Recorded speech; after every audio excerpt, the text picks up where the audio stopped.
రోజు వంటంతా అయిపోయిన తర్వాత స్టవ్ మొత్తం శుభ్రం చేసుకొని ఇలా ముగ్గులతోని అలంకరించుకొని కిచెన్ నీట్గా పెట్టుకోవాలి.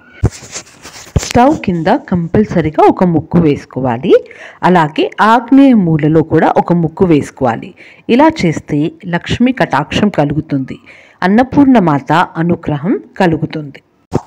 ప్రతి శుక్రవారం కంపల్సరీగా స్టవ్కి పూజ చేసుకోవాలి.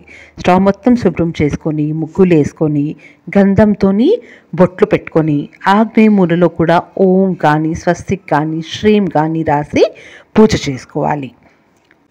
వీలైతే ఆవు పాలు ఒక పొంగు వచ్చే వరకు పొంగించుకోవాలి. ఇలా చేస్తే లక్ష్మీ కటాక్షం కలుగుతుందండి. మన ఇంట్లో బర్కత్ ఉంటుంది. స్టవ్ ఎలా అలంకరించుకోవాలో, పండగలప్పుడు ఎలా డెకరేట్ చేసుకోవాలో నా వీడియో పెట్టాను. నా ఛానల్లో ఉంటుందండి, తప్పకుండా చెక్ చేసాను. Thanks for watching.